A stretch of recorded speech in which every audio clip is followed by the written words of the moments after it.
மகாலட்சுமி மாதிரி இருக்காங்கல்ல? சும்மா சொல்லக்கூடாது. அத்தை அந்த காலத்து ஹீரோயின் மாதிரி இருக்காங்க. அந்த காலத்து ஹீரோயின் என்ன, இப்ப இருந்தா கூட ஹீரோயின் மாதிரி தான் இருப்பாங்க. கரெக்ட் கதிர். சரி, அப்புறம் நாளைக்கு நீயும் தனாவும் மறக்காம திதிக்கு வந்துருங்க. கண்டிப்பா. நான் வராமலா? அண்ணா, இதுக்கு எவ்வளவு ஆச்சு? பெரிய ஃப்ரேமுக்கு 600 ரூபாயும் சின்ன ஃப்ரேமுக்கு 200 ரூபாயும். ஆனா சின்ன ஃப்ரேமுக்கு நான் கொடுத்துறேன். கடைக்காசு என்கிட்ட தான் இருக்கு. சரி.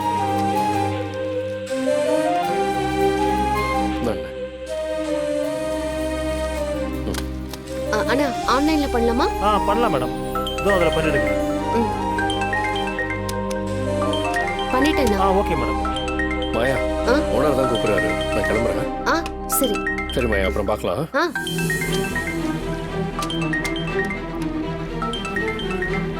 அண்ணா, பே பண்ணியாச்சு. சரிங்க மேடம். அண்ணா, அவரு எந்த போட்டோக்கு ஃப்ரேம் போட்டாரு? நார்மல் சீனரி போட்டோ தான்மா. மாயா. கதிர்,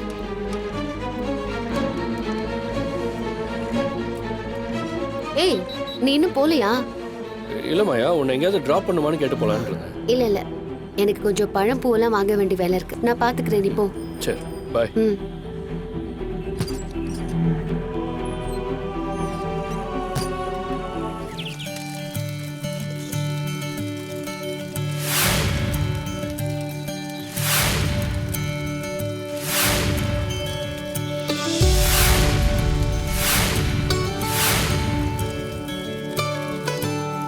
வருஷம் உங்க அப்பாவுக்கு திதி கொடுப்பீங்க.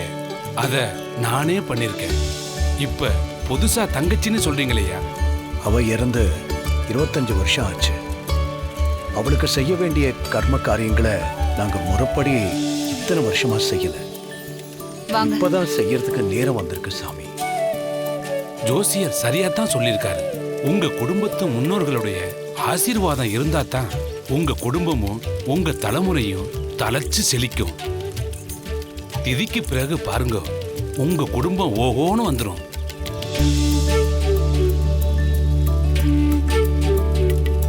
இந்த திதியெல்லாம் ஒழுங்கா பண்ணாததால தானே இவர் உசுருக்கு ஒரு கண்டம் இருக்குன்னு ஜோசியர் சொன்னாரு. என் மாங்கல்ய பலம் நிலைக்கணும். இந்த திதியை நல்லபடியா நடத்தி கொடுங்க சாமி. கவலைப்படாதீங்கம்மா, ரொம்ப நல்ல விதமா பண்ணிடலாம். தாகமும் பசியும் தங்களை யாருமே கவனிக்கலைங்கிற விரக்தியமா இருக்கக்கூடிய ஆத்மாக்களுக்கு திதி கொடுக்கும்போது அதுங்க உச்சி குளிர்ந்து ஆசீர்வாதம் பண்ணுங்கிறது ஐதீகம்.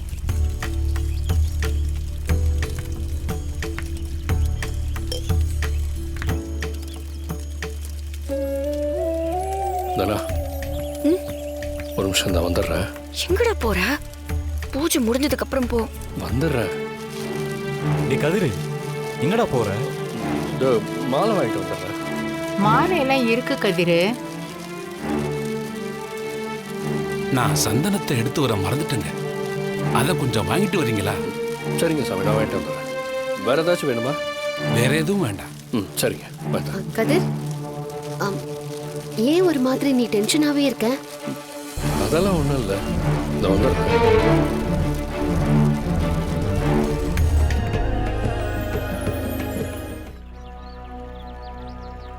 தம்பி. தம்பி ஆரம்பிச்சிடலாமா? தம்பி ஆரம்பிச்சிடலாம். உட்காருங்க. தாயார மனசால வேண்டிக்கோங்க. அவங்க ஆத்மா சாந்தி அடையணும்னு வேண்டிக்கோங்க. அம்மா, இத்தனை வருஷம் நீ இருந்ததே எனக்கு தெரியாது. அதனால முறையா ஒரு மகன் செய்ய வேண்டிய கர்ம காரியங்கள் எதையும் நான் செய்யவே இல்லை. என்னை மன்னிச்சிருமா. உன் முகத்தை பார்க்கறதுக்கே எனக்கு இத்தனை வருஷம் ஆயிடுச்சு. இந்த வருஷத்துல இருந்து உன் ஆன்மா சந்தோஷப்படுற அளவுக்கு நான் என்னென்ன செய்யணுமோ எல்லா விஷயங்களையும் ஒரு குறையும் இல்லாம செய்வேம்மா.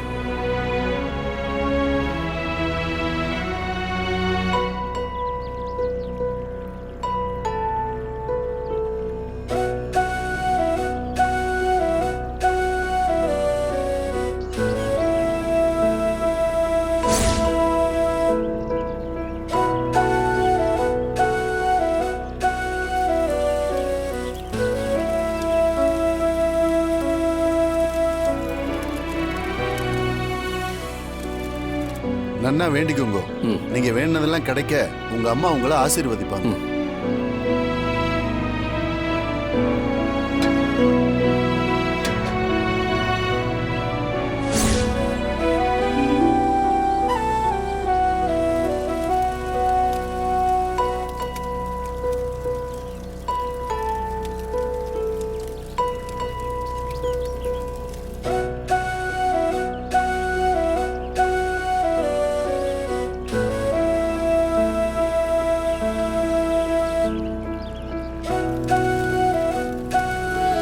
பூஜையை ஆரம்பிக்கலாமா இல்ல யாராவது வரணுமா? ஐயா கதிர் வரணும். மாயா போய் பாரு, எங்க போனா? ஆ சரி பெரியம்மா.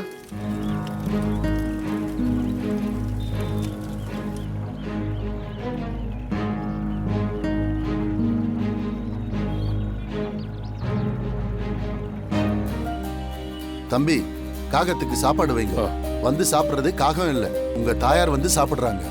ம், போ. சரிங்க.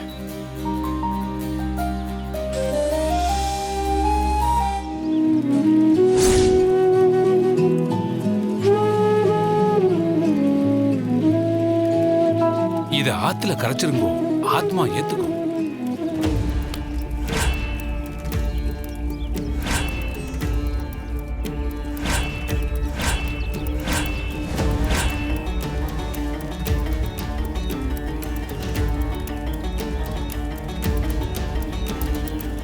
ரகு, நீ இதை போய் கரைச்சிட்டு வாப்பா.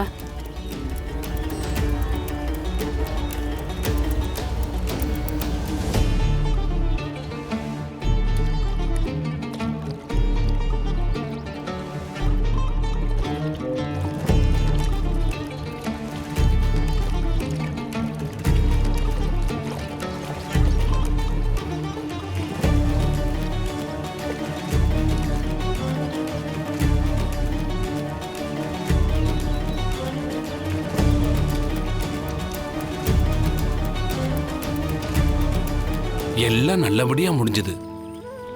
இருந்தாலும் எனக்கு கொஞ்சம் மன வருத்தமா தான் இருக்கு. என்னாச்சுமா? எந்த குறையும் இல்லையே. பிண்டம் ரெண்டா உடைஞ்சது மனசுக்கு ஒரு மாதிரியா இருக்கு சாமி.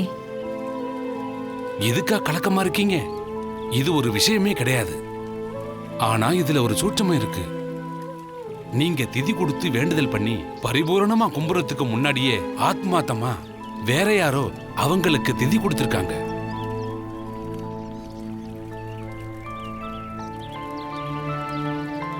வேதப்படி ஒரு பொண்ணு இறந்துட்டா அவளோட சிதார்த்தத்தை அவளை பெத்தவங்க பண்ணணும், இல்ல அவளோட கணவன் பண்ணணும். கணவன் இல்லனா அவளோட வாரிசுகள் பண்ணணும்.